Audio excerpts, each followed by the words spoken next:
Hey, it's Dr. Mitch. Let's kick us in on the prevention lecture. Prevention efforts succeed more when they. All right. This is exactly the kind of item I would have on the exam. So they succeed more when they A, address both drugs and gangs, B, follow the DARE manual closely, or C, include social skills training. And you know it's got to be C, right?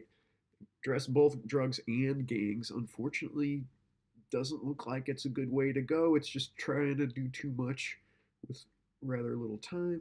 Follow the DARE manual closely. Well, the DARE program is not effective.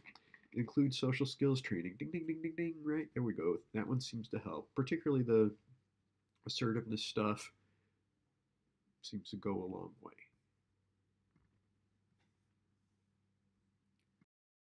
All right, here's another item. Prevention programs for grade school kids work best when they A, pitch at a developmentally appropriate level, B, include safe sex strategies with the drug info, C, focus primarily on history and physiology of drugs.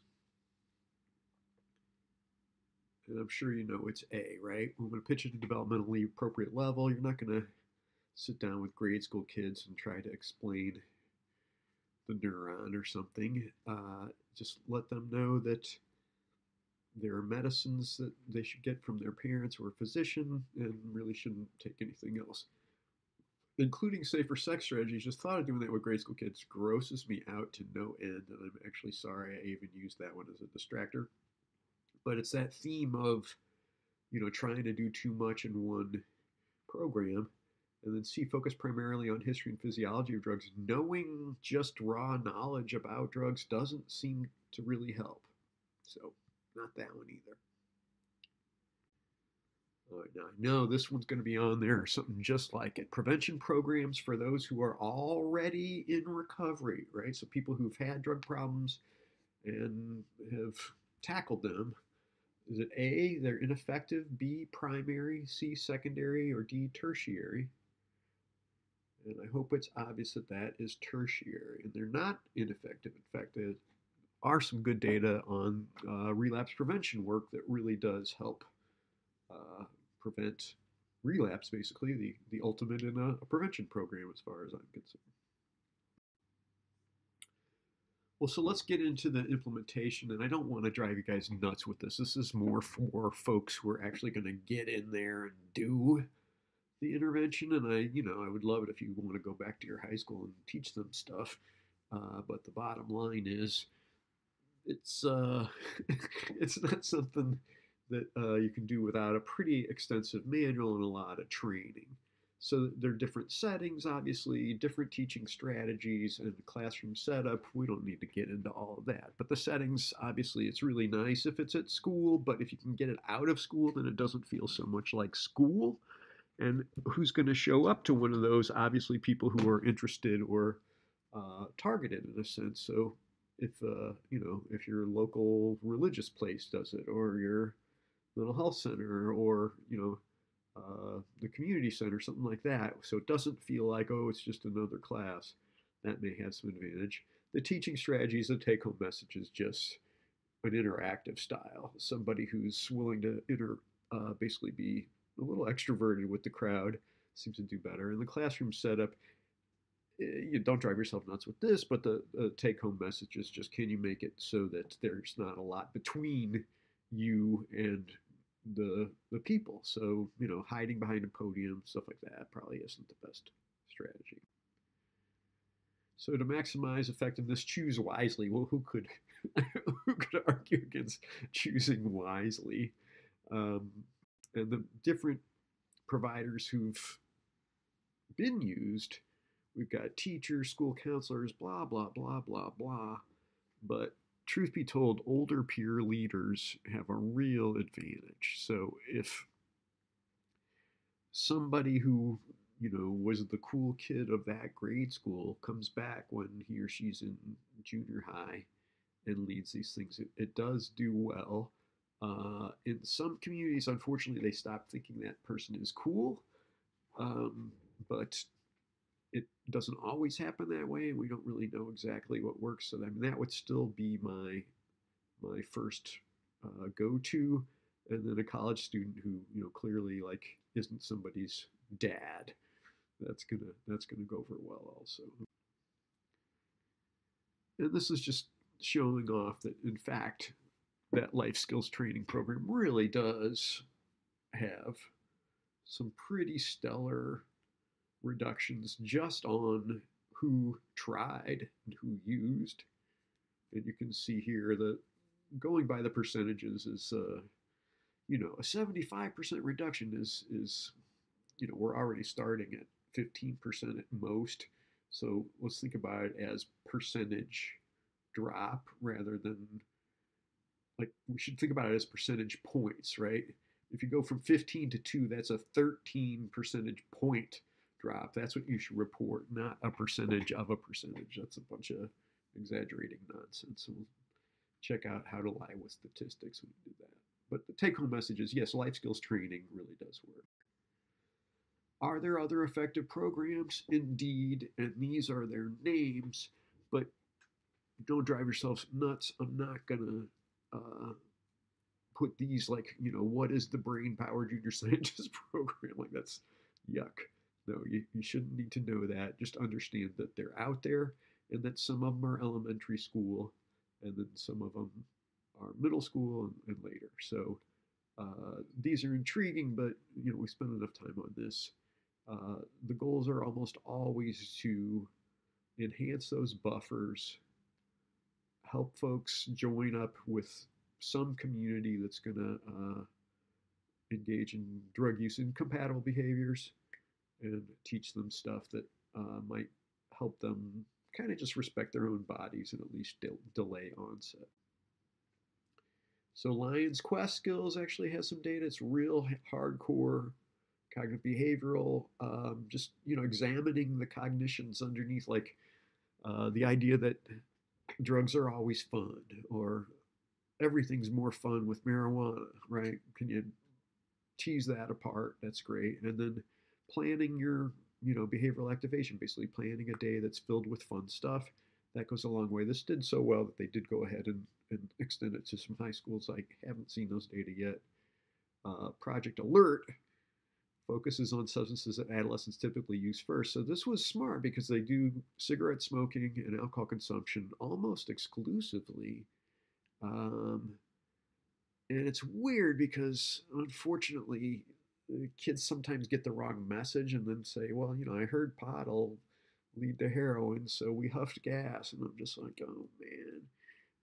But the hope is to delay onset on those two in particular. If you become a regular cigarette smoker in middle school, it's really just does not bode well, and it's probably you're identifying with a deviant group that's not going to value a high school diploma, and then things just really go awry really early in life too. It's kind of sad. So I had a client who basically did that and now just got her GED and she's at Hudson Valley now and I'm really proud of her. Like she could have had a hellish life of basically working at some fast food restaurant for the rest of her life. So it was nice to see her turn things around. And yeah, some more of the middle school ones. So Mind Over Matter was biological effects of drugs and abuse.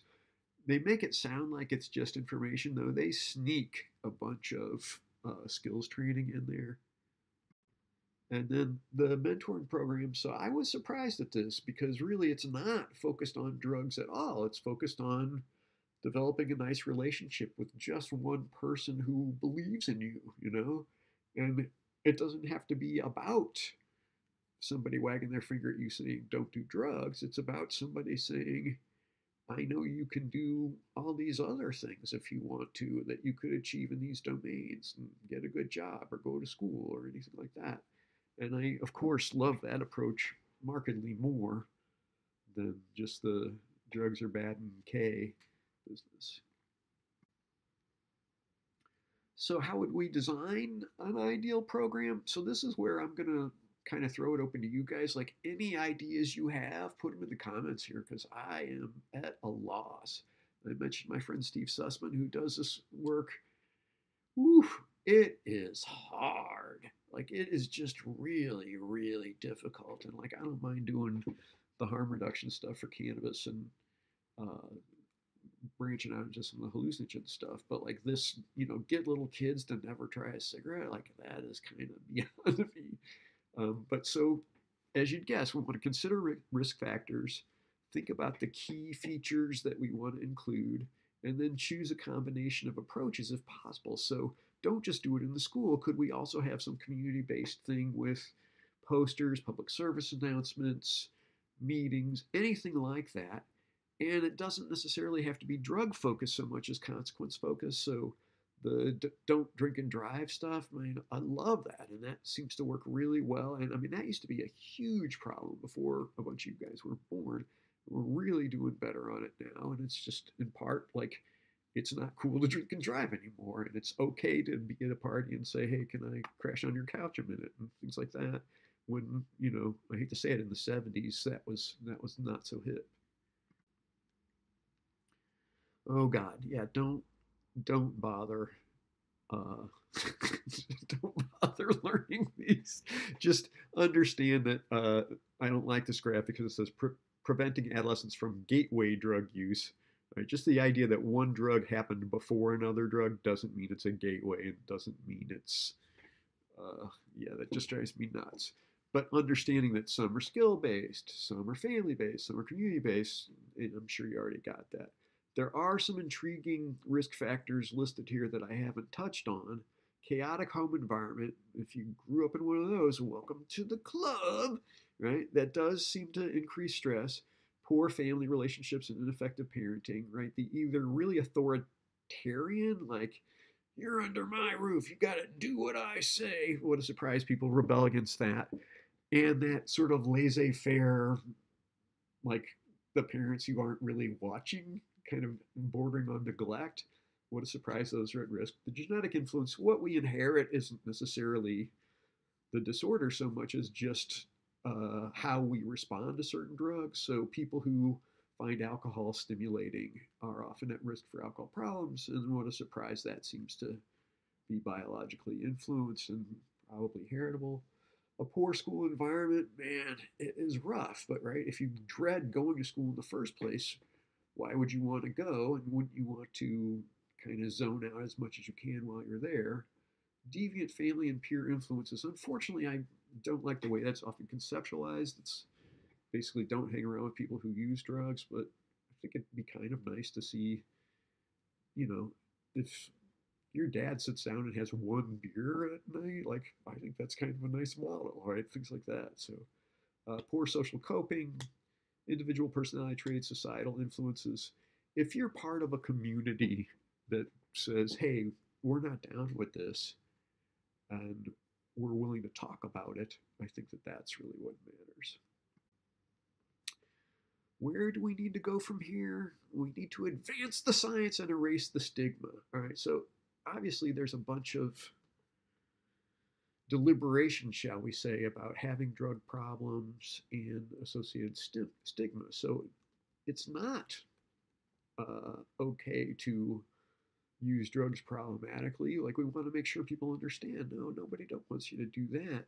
But it should be okay to be able to ask for help, right? It should be able to say, oh man, I'm all strung out on this and I need some support, right? And it's not a sign of moral weakness. It's, man, my neurons got hijacked by doing these drugs. Give me a break.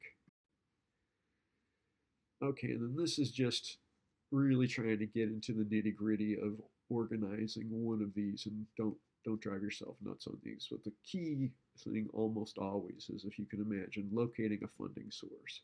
So if your community is willing to pay to have somebody come in and do, towards no drug abuse, or one of the programs that does have empirical support, and even if they'll just shell out for the manuals and let a couple of people who are halfway smart and committed do it, that'll go well.